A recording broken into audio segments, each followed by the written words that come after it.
All right. Hey, everybody. Welcome back to the show. I'm so excited to be here with Eliza Pesuit. Eliza, welcome. Thanks so much, Stephanie. We've been working behind the scenes for so many years, so it's such a joy to have, upfront and out there strategic conversations with you. I know, you're right. We're always like talking about the numbers and the giant budget workbooks and all that good stuff. So this will be a great conversation. So I would love for you to kind of start with what do you do? Tell us about the organization that you work with, and how did you get to where you are now? Oh man, well that could take us I, weeks, big and we need a big lot of question. wine, but we'll do our best. Yeah. So I am the founding executive director of Global Glimpse. We are a innovative, creative, pretty entrepreneurial, I would say, nonprofit organization. And we work to make transformative international travel leadership and global learning opportunities accessible to high school students from all backgrounds. I have been doing this work, my life's work, for going on 15 years now.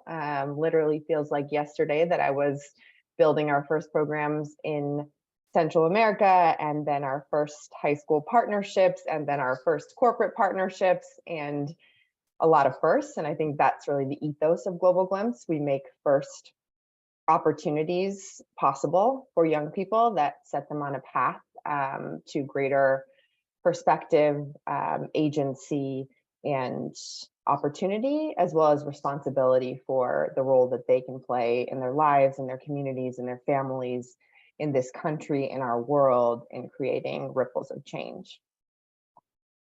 Awesome. Thank you. Um, I absolutely I love the mission of Global Glimpse. And obviously we've worked together for a while, and travel is also a passion of mine. And so I've just seen the impact that Global Glimpse has had. I would imagine that, 2020 threw a bit of a wrench into your work, since your entire organization I mean, not entirely, but like one of the core activities is travel. And so as a leader, you really had to pivot. And I feel like there are a couple of roads that Global Glimpse could have gone down. And one is like, all right, well, we're shutting our doors. There's no more because we can't travel. Or there's a road you did go down. And I feel like it takes a really innovative, strategic leader to make some of the choices that you made. So tell us about your pivot, and maybe, like, I don't know, some of how you were feeling as a leader during that time. Mm, Thank you for bringing that one up. 2020 was one of the most challenging periods of anyone's life, and to work at the intersection of travel and education at that moment made things much harder in many ways. But I also deeply believe that when we are called and we have purpose, and we need to act, we're given great opportunity to step up. And during that time, my father was also terminally ill, and I was pregnant with my first child. So, bring it on. When it rains, it pours. But one thing my dad, may he rest in peace, used to say was, "To whom much is given, much is expected." And it's with that lens that I really moved through the very challenging decisions of 2020. And so in March, when the world changed, we realized very quickly that not only was there no way that we could run in-person programming in the summer of 2020, we were gearing up to serve well over 1,000 students, 100 educators on 60 different international experiences that summer, but we were looking at revenue loss in the order of 2.5 million, more than half of our budget, and we operate on a cyclical cycle each year. Our students travel during the summer, given they're all in school, and we can't run programs at another time of the year. So basically, we had to be making decisions, not just for the next couple of months, but for a full calendar year and beyond. And we did that very well. And I think a couple of key ingredients that guided our decision making at that time were integrity that we were deeply operating in integrity with our values as an organization, that we were transparent with all of the stakeholders that our decisions impacted, from our team to our board to our donors and supporters, and critically to our students and families and international partners. And so, when we first sat down as an executive team and really understood the magnitude of the decisions we were going to be making, it was with that mindset. And we sort of set up a couple of guiding principles that we put every decision through. Does this decision honor our values? Does this decision take care of all of our stakeholders to, the extent that we possibly can, given the challenges of the time? And so we did end up making the very tough decision to cut our team from 30 full-time and 50 seasonal down to 8. And we did that very early on, before anyone else in the travel sector had made a call to fully cancel or postpone programs, because we knew if we didn't, we wouldn't be able to take care of people in line with our values. And making that decision very early actually positioned us better to communicate with transparency and clarity to all of our stakeholders, which then helped our reputation, which helped build trust, and allowed us to move through such a challenging period with a lot of grace. And as a result, of doing that early on, doing that quickly, doing that in line with our values, we were able to actually pivot strategically very quickly as well, and ensure that we built programming virtually that served students and educators at a time when everyone else was scrambling. So we were actually able to very quickly translate the best of Global Glimpse, our globalization program, our intercultural programming, our youth leadership programming, into a virtual space, and to meet students where they were, bringing the world into their living rooms, allowing teachers to plug in global education curriculum at a time when they were just desperate for any kind of respite and support. And so we certainly couldn't run Global Glimpse in the way that we had ever understood or imagined it before, but quickly moving to translate our programs into a virtual space and really diving into, during that time, the kind of organization that we wanted to be when we emerged, really pushed us to evaluate and tackle things that had always sort of been left behind, right? That we were moving too fast. We needed to fill this position. We needed to make this hire. We needed to build this structure, curriculum, or whatever, because students were coming and it was imminent. We didn't have that anymore in the way that we are operating. We had to be creating from scratch in a lot of ways, and really looking at the organization we wanted to become in the world of the future. Yeah. I just look at what y'all sort of had to do during this time and just admire you so much. And I think it's just a beautiful example of this intersection of being really mission focused and still figuring out how do we serve our students and our teachers during this challenging time, while also making really smart, really savvy business decisions. And I just really I really look up to you for your leadership and the organization and what y'all did, because I think it really is this beautiful mix of focusing on the impact and the people that you serve, while also okay, we got to survive. So what business decisions do we need to make? And thinking outside of that, this is how we've always done it box, because it seemed like you really did innovate during that time.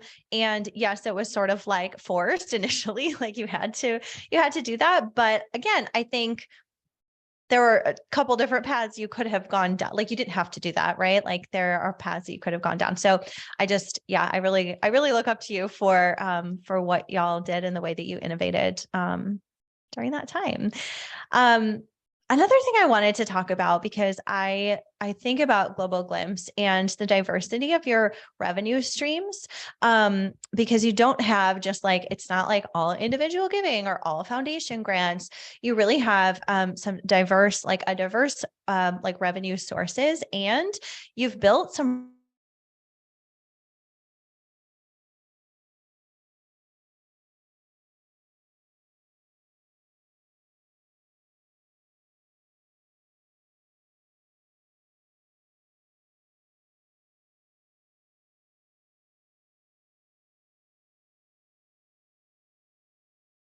Stephanie, I think I lost you.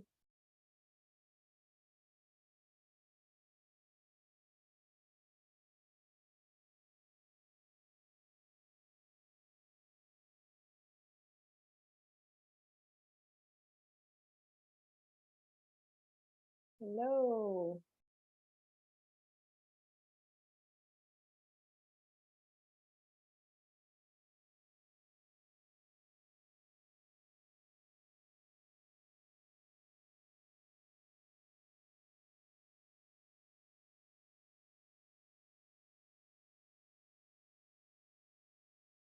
I lost you. I don't know what happened. So weird. All of a sudden you were gone, but it may, it was, I I don't lost know. you. I think it was my internet. I lost you at shoot, what was that? I was excited about I was this asked one. about your diverse. Yeah. Oh man.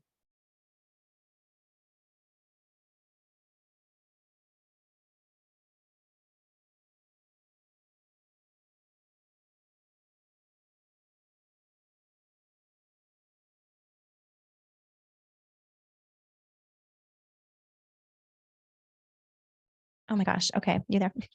Yeah. Did you hear my question or no? No, I lost you like right when you hopped on. Okay. Did you hear my question from before about diverse revenue streams or no? I like caught the beginning of it. Okay, we'll just start that one over. So another thing that I wanted to talk about was really like revenue diversity. I know that Global Glimpse has a pretty diverse like set of revenue, and you've also built some pretty amazing partnerships with big name brands that support your mission in really impactful ways. And so I would love to hear, some more thoughts on having diverse revenue streams and, how you have cultivated this over time. It's a great question. I'll just start by saying there's no silver bullet. It's diligence and relationships and, a lot of time and sort of a belief that the impossible is possible and persevering. I think that anyone who works in fundraising or in entrepreneurship or any kind of, um, you know, major innovative business endeavor knows that. But I think at Global Glimpse from the beginning, we've really had a mission driven business savvy mindset. And that is one of our core organizational values, and it's integrated across the organization. And I feel it's my job as a leader to position, support, educate, empower every single person in the organization to be positioned to make the best decisions for the organization strategically, financially, at whatever level they're operating. And even if you're not working in a direct revenue generating role, your work supports us to generate revenue. So if you're working on the international teams and you're running programs and you're running phenomenal programs, and students are coming back and talking to their families and they're talking to their community leaders and they're talking to their principals, that has a ripple effect that leads to additional applicants, that leads to new school partnerships, that leads to parents getting involved as donors after their students go through the program. So everyone in the organization is revenue generating is kind of one pillar, I'd say, to that strategy. And then secondly, we have always looked at our organization as being both, having both earned and contributed revenue. And so on the earned side, we operate on a sliding scale. It's a pretty unique model. You can see it in universities, which are nonprofits, but I haven't been exposed to any other youth serving organization in the high school space that operates on a sliding scale. You see lots of organizations that serve more of an affluent clientele that are very expensive in the college preparatory space. You see lots of organizations that serve more of an underserved population that provide programming mostly free of cost. We actually believe that every student can and should contribute to their experience, and what they contribute is based on their, the means of their family and the community situation that they're in. And so We provide scholarships on a sliding scale in order to calculate what scholarship a student should receive. We look at the family income, a 1040 tax form, or pay stubs if a family's undocumented, or some other form of documentation showing us that student's need. And we do that for accountability with our donors and partners. We want to ensure that their resources are allocated to the students that most need them. And then we also look at the economic situation in the community where the student goes to school. So the free and reduced lunch percentage at the school. We know students in schools that have higher free and reduced lunch percentage have less ability to fundraise from their community. And so we also take that into account, as well as dependents, right? Because if a family has 6 kids and their family income is $100,000, it's very different than if they have one. So all of those pieces go into calculating scholarships for us. But even our full scholarship students fundraise a minimum of $500, and they do that over the 10 months leading up to their travel experience. And they make 4 payments towards that $500. And so there's a sense of agency, their families involved, their communities involved, their churches involved, their teachers are involved, and they contribute to that experience, which means they have greater ownership of that experience, right? And we really believe that everything, nothing is given, everything is earned. And no matter where you come from, you have the ability to create opportunity for yourself and to generate resources and invest in things that are important for you and for your family and your community. On the contributed side, we have, as you said, very diverse revenue streams. We work with corporate supporters, we work with institutional foundation supporters, and we work with individuals. And we have growth opportunities in all of these. I figured out some, I think, really important guiding guideposts, especially in the corporate partnership space. And we've had success with institutional and foundation giving to a certain extent, but not wild success. I think I have a lot of growth opportunity with individuals, and it's an area I really haven't spent a huge amount of time. So I'm excited to be spending more of my time in that area now. But on the corporate side, I think a couple of lessons I'll pass on, and I'll caveat that by saying 5 years ago, this was completely a foreign space to me. Like, I had no idea how anybody possibly ever did this. I would see, Big Brothers, Big Sisters and Bank of America, and I'd go, oh my, like, what? How did they do that? What, $500,000? Like, that's mind boggling. And now that I'm sitting on the other side of the table, I think there's a lot of mystery and sort of fog around how you build corporate partnerships. And there's even people trying to make money, with all kinds of courses and conferences on this. And what it really boils down to, in my experience, is finding companies where their business needs and values align with your organizational impact.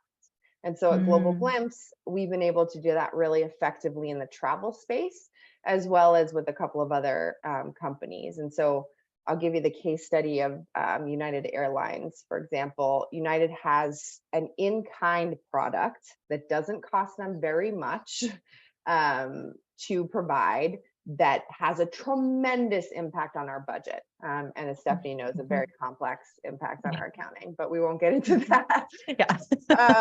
But United, really did not have a philanthropic strategy that aligned with their business values and business needs prior to 2018. And so companies are in the process of figuring this out. And as a nonprofit, you can actually help them to build authentic stories out in the world and engagement opportunities for their employees that are in line with their values and support their business needs. We've been able to do that successfully with United. We've been able to do it with Away, the sexy suitcase brand you see if you travel anywhere these days.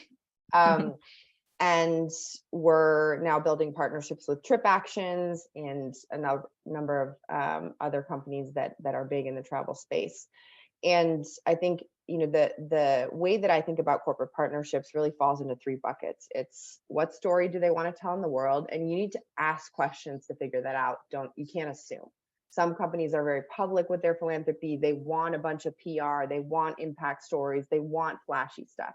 Other companies are very quiet, but the, you know, CEO or founder may have allocated a certain portion of profit to philanthropic work, and it could be, you know, structured into their the way that they IPO'd and their financial, you know, operations. And, you know, you might not have to do any storytelling or external facing work. They might care much more about engaging their employees and finding ways to do that that are really powerful and bite sized.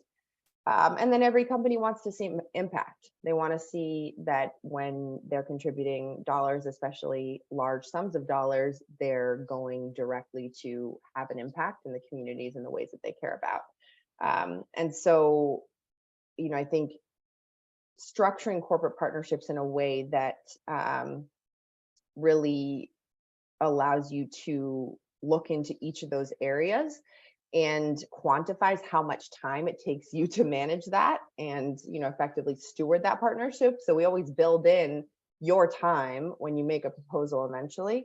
And then really looking at like, who is a decision maker and how are you stewarding them and what do they care about? So I live on LinkedIn. My development team lives on LinkedIn. Increasingly, I'm speaking more publicly on LinkedIn. So I'll write an article about something that I care about that's aligned with, you know, something we're facing at Global Glimpse. I actually wrote a great article about building world-changing partnerships across sectors that you can check out on my LinkedIn. And I'm always targeting people on LinkedIn. I don't mean that in like a negative way. I'm not Yes. targeting them for anything negative, but I'm watching them, right? So we just are in the process of launching a partnership with Expedia now. I had been watching Expedia's corporate social responsibility strategy for a year and a half before I reached out, because I knew that we would be perfectly primed at the right time coming out of the pandemic to pitch them. And I knew who the right person was when they hired her. And so that kind of strategic, you know, evaluation of what a company is doing, what they're talking about, what their executives are talking about. LinkedIn has great features now. You can follow key leaders and executives and see what they're talking about, what they care about. So that eventually when you do get the right intro or position, the right ask, you have context. You know what they've done, you know where they're going, you know where they're likely trying to go, and you're able to position yourself to be the answer to some of the questions or challenges or opportunities that they're looking at. Sorry, I rambled. I get really excited about corporate partnership. No, like I'm so excited too, because I feel like this is like an untapped gold mine. If listeners were not taking notes, you need to be taking notes, because I've never heard anybody talking about using LinkedIn as a strategic tool for nonprofit corporate partnerships. Like we hear there's like databases for all the grants and all the like major gifts and all that stuff, but I don't hear about corporate partnerships a lot. And I hear about LinkedIn all the time in the small business, like in the entrepreneurial space. It's like find your partners on LinkedIn or find clients on LinkedIn, but we're not talking about finding corporate partnerships for nonprofits on LinkedIn. And that's freaking genius. And I love it. And I love that you are making like your own thought leadership as a nonprofit leader a priority, because you do have an important message. And I love that it's on LinkedIn. So when you're making those connections, they're seeing that you're telling the story that their company also wants to tell. Like, that's really smart. I love that. I was going to ask you something else about, would you say like, these corporate partnerships, I feel like a lot of nonprofit leaders think, well, I need to have a big name connection. Like somebody on my board needs to know somebody else, or somebody on my board needs to be working for one of these big companies in order to make it. You're like shaking your head. No, like that's not the case. Let's dispel that myth. Yes, let's dispel it. So I don't come from any big networks. I didn't grow up with significant resources or access. I went to public university close to home. You don't need to have all the flashiness, but you do need to be super strategic. And so the United partnership took me 8 years to build. And it was a dream in my mind. I remember back in 2009, I was sitting on a plane looking at the seat backs and thinking, man, this is the lamest stuff ever. Wouldn't it be awesome if they had a global glimpse student that said United making first travel experiences possible on the back of the seat packs? And that was kind of my guiding light. And I was like, I'm gonna achieve that. I'm gonna make it happen, because the way that airlines are doing philanthropy right now doesn't make sense. It's not strategic. They can do it better, and I can help them do it better. And so I think there's a little bit of like, I don't know, this is probably not an appropriate word, but like, you have to be ballsy if you're going to be working with corporate partners. And when you get one, it snowballs. It's a credibility situation. So closing United for us in 2018 at the multi-million-dollar level and building, co-branded materials and videos and collateral and aligning ourselves with them, we had that credibility that allowed us to bring in Snap. It allowed us to bring in Away, allowed us to bring in Trip Actions, now Expedia. But every step of the way there, it was kind of like little baby steps. So I met with first of all, I cold outreach to everybody. Like, it's kind of absurd how much I do it. I do it really strategically, but I write people, and I write people really authentically, and I follow up like 6, 7, 8 times, gently, after a month, after 2 months, after 6 months, after a year, because people take it super personally and they think they're being rejected, but everybody has a million things going on. And if you're an executive, you have 10 million things going on. So to, deal with this little other thing of somebody you don't know is, last on the totem pole. And then there comes a moment when they're having a sort of, what is my purpose moment? And if you've been, that little tick, tick, tick, you come to mind, or you just happen to hit on a morning when they don't, have anything else going on, and they respond. I'm doing that right now with like 6 different people. I'm always doing that. And it has never had a negative impact.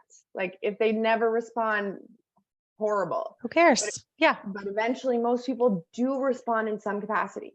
And so I was kind of looking at all of the major airlines. I was looking at anybody who was in corporate social responsibility at the airlines. And I got to this woman, Maureen McClellan. I'm still in touch with her. She works in government affairs at United still. And she was running their very limited CSR work in the Bay Area. We had coffee. I told her my vision, and she was like, well, we don't do anything like that, but here's, $10,000 or $20,000 in certificates that have a whole bunch of regulations that you can't even use for groups. But I said, thank you profusely. And I kept building the relationship, and she got me to Chicago, and then we launched programs in Chicago. And I was able to connect through her and the credibility in the Bay Area to be a part of conversations as they overhauled their whole strategic CSR work. And then they supported our Chicago travel at like $70,000. That went really well. And then basically they asked me to submit a proposal, and I asked for, I think I thought about it. Okay, I can ask for the Honda, I can ask for, the Civic, I can ask for the BMW, and I asked for the Rolls Royce, and that's what they gave me. Because to them, it didn't act like, it didn't matter whether it was, whether it was $500,000 in kind or $1 million in kind. It's all in kind anyway. It doesn't really impact their budget. Right. So yeah, my point is, like, always look for a warm intro. Find your key decision makers, find your key, strategic leaders, and then always try for a warm intro if you possibly can. I got to Expedia through a woman who used to run HR at a firm that used to fund us in San Francisco 6 years ago.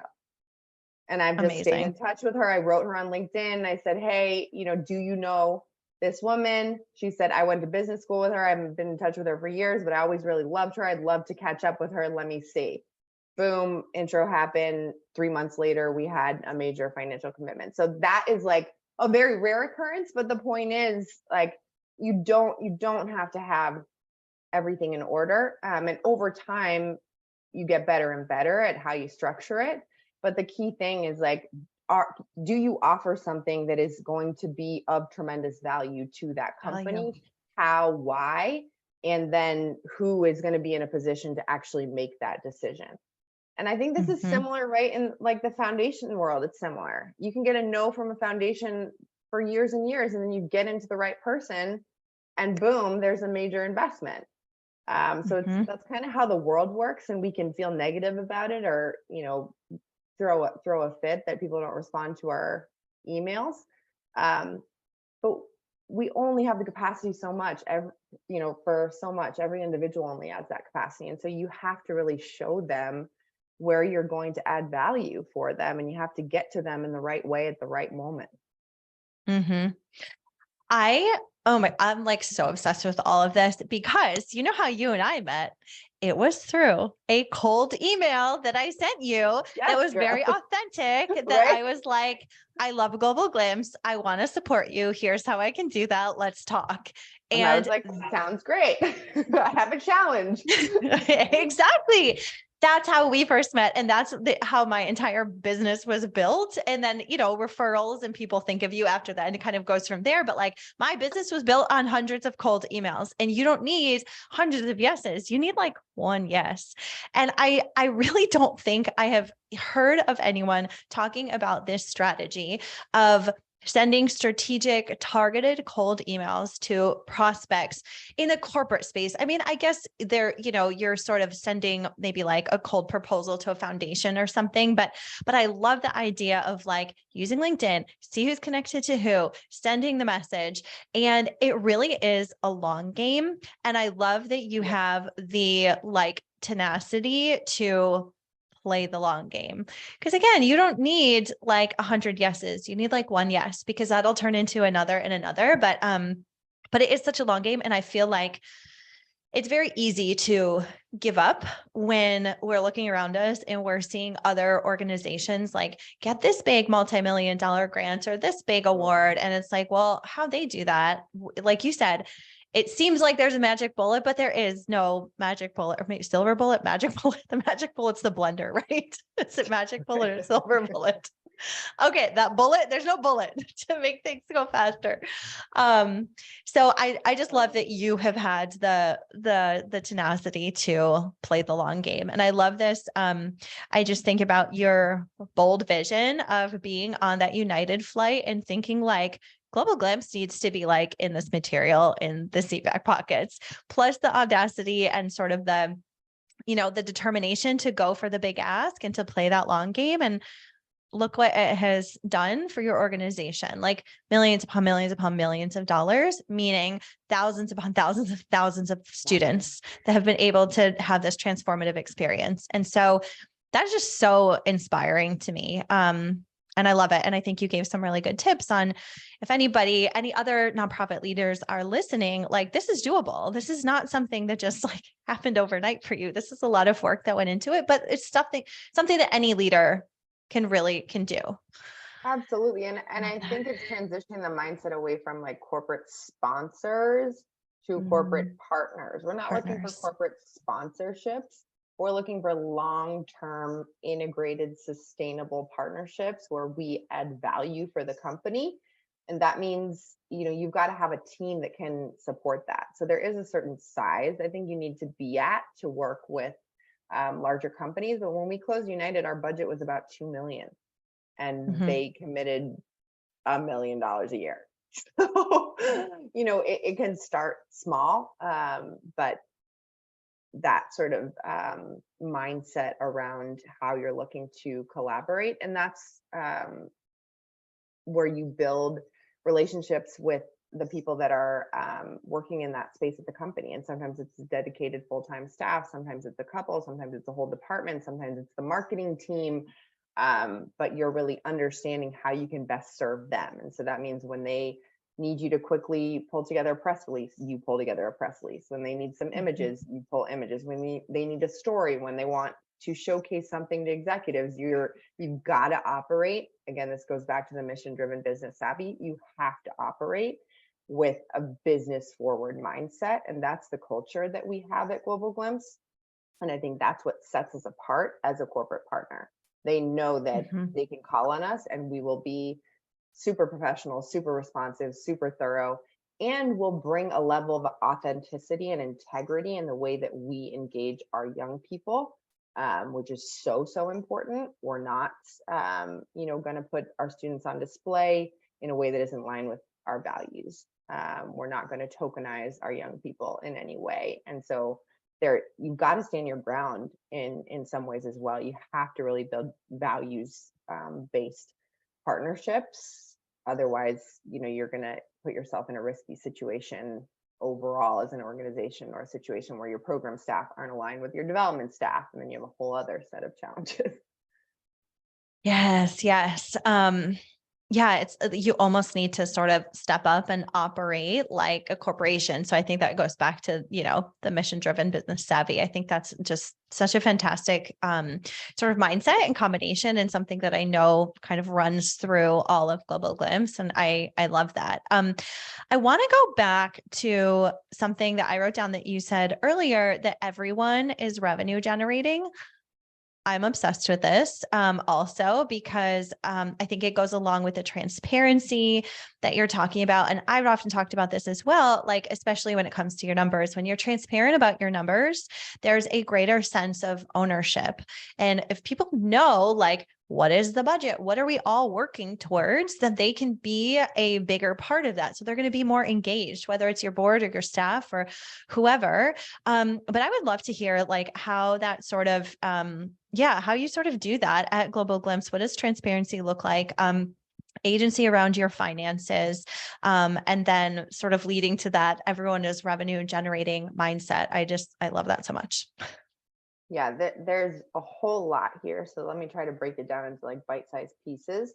I think one is the budget development process, which, Stephanie, we have iterated, continue to iterate and improve. So again, we are not perfect. We are always learning in this space, but really building ownership for department leads in the budget development process, and then for them to bring in their teams so that everyone is a part of the annual budget development. And when we get to finalizing that budget and board approval, there's no mystery around it. There's no mystery around why we've made certain decisions to prioritize or deprioritize certain things. Everyone understands those decisions and that process. And then we reforecast quarterly now. And not only do we reforecast, but for example, an hour ago, we had our full team stand-up meeting, which we do weekly, and I took 10 minutes of that to share the reforecast and a summary of our Friday board meeting with the team. Basically, I copied the slides that I developed for the board, and I shared them out with the team so that the team has the same information that the board has. And in my experience, I think there's a lot of sort of secrecy around boards and around who has access to the board and who is, where power sits. And so I've been sort of trying to, as we work within our organization around kind of breaking down patriarchal systems in our organization and in the sector, trying to see where I contribute to that by, purposely or unpurposely or accidentally being sort of a bottleneck or a holder of power, because I am generally the person that is, I sit on the board. I'm a non-voting member. I'm a part of board meetings. I'm the liaison to the team between the team and the board. And so really creating transparency, not only around our finances, but around discussions that are happening on the board and the decisions that need to be made. So in this reforecast, we're down about $60,000 from where we had projected on the year, and we're looking at a net loss on the year of about $180,000, which is not wildly outside of the tracks. Oh, did I lose you? Did I lose you for a second?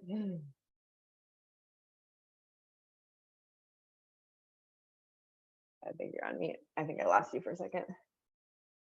Okay. Can you hear me? Yeah. Did you finish your thought? I'm so sorry. I don't know what is happening with the internet today. No, you're fine. Let me just wrap up. I'll kind of go back where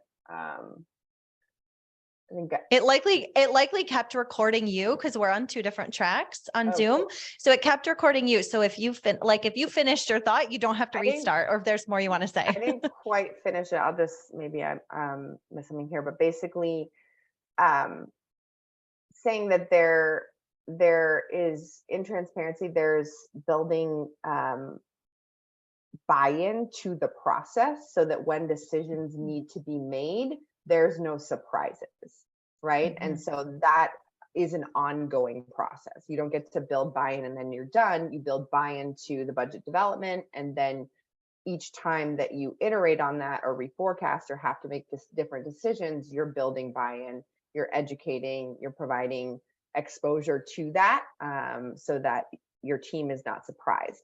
And I would say this has a similar, we have a similar approach to this in the people operations arena. And this is an area we've done a tremendous amount of work actually with a team of diversity, equity, inclusion consultants over the past 3 years.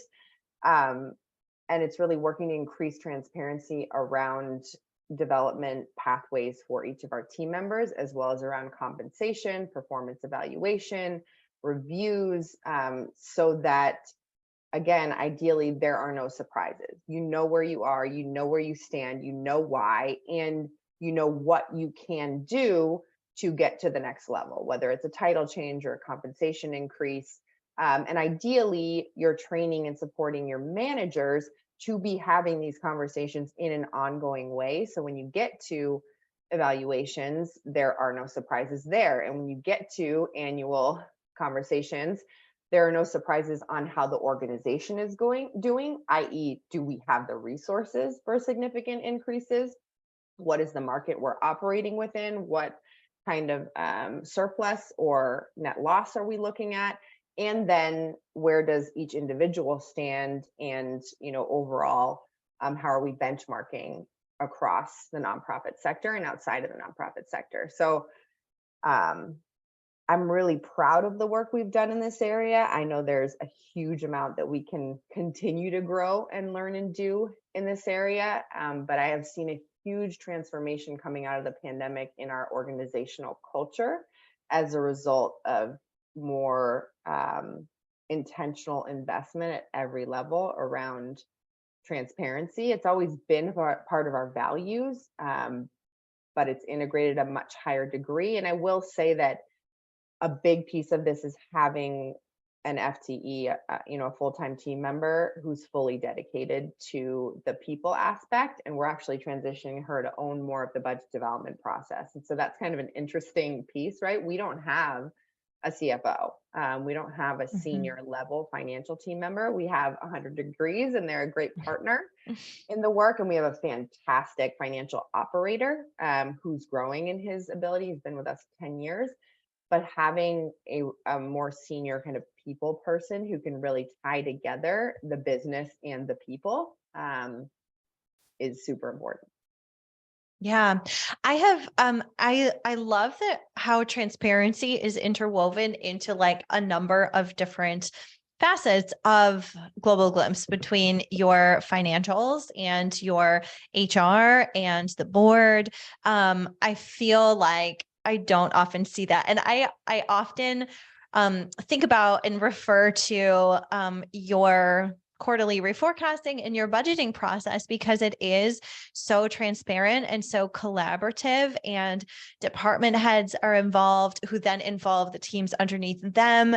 And I think that is really powerful, because then everyone really understands the budget. Even if you're not a finance person, like, we can help you understand so that you can use it, and we're all sort of working towards those same goals. And so this is not something new for y'all. Like, you've been doing this for years upon years upon years. So like, I love that, because there is often this, this sort of curtain when it comes to the financials, when it comes to the board. That was an interesting point you made about the board, because I've been in a lot of different organizations where it's like, don't you dare to speak to a board member without like permission, or through the CEO or executive director or whatever. Like, don't even think about it. They are, they're up here on this pedestal, not to be spoken to ever.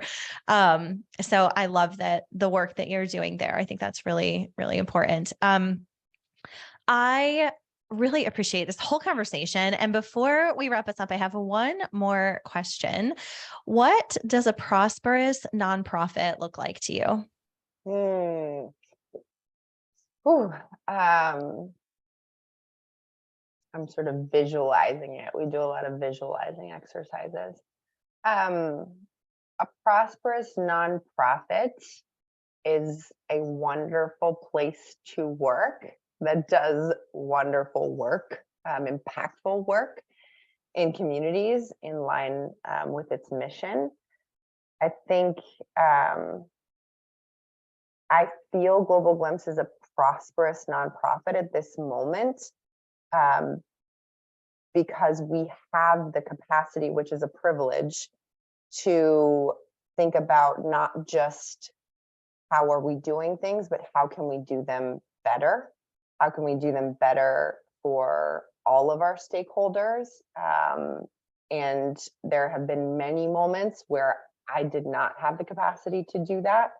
Our team didn't have the capacity to do that. We didn't have the resources to do that. And so I think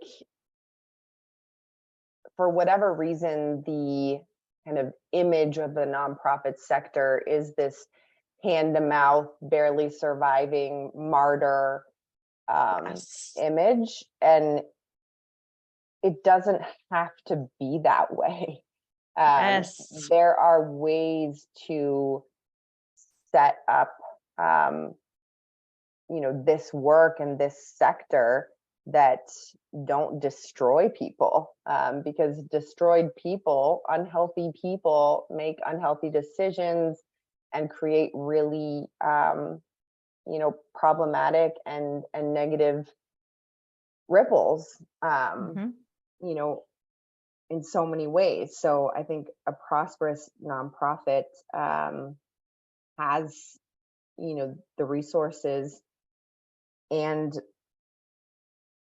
the support to not operate in that kind of scarcity mindset. And anyone who works in development knows that you have to operate in an abundance mindset. And so as a leader, it's really, really important to operate in an abundance mindset, even when you're going through the toughest times. And that's what I would say to myself through the pandemic. And what I say to myself at any time I'm feeling really stressed at this point, I am in such a position of privilege as a leader and as someone in power, and as a white person in this world doing this work. So I think I try to operate with that level of accountability and responsibility, and it comes back to whom is to whom much is given, much is expected. You just totally brought us full circle because you started off with that. I love that so much. It's so true. It's so about the people. And I love that you talked about this sort of sense of martyrdom in the sector and this glorifying of wearing all the hats and the scarcity mindset. And that's exactly what I want to see shift. And I know that you are playing a huge part in that, in Global Glimpse and the thought leadership work that you're doing. And I'm just so grateful for that. And I'm grateful for our conversation. So, Eliza, if people want to find out more about Global Glimpse and the incredible work that your organization does, where can they learn more? Absolutely. Well, you can always email me directly, eliza@globalglimpse.org. I am very prompt in my responses to everyone. And then you can check out our website, globalglimpse.org. There's a get involved section. We are always looking for trip leaders. We are looking to add new schools in key regions, New York, the San Francisco Bay Area, Chicago, Los Angeles is a new region for us, Massachusetts. We are looking to partner with organizations serving young people, and we're always looking to bring new funders and programmatic partners into the fold as well. So reach out, whether it's with a direct interest or just to chat. I'm always eager to learn. Amazing. Yes, definitely go check out globalglimpse.org or find Eliza on LinkedIn or at her email address. And Eliza, thank you again so much for chatting with me today. This was amazing. Thank you. Thank you.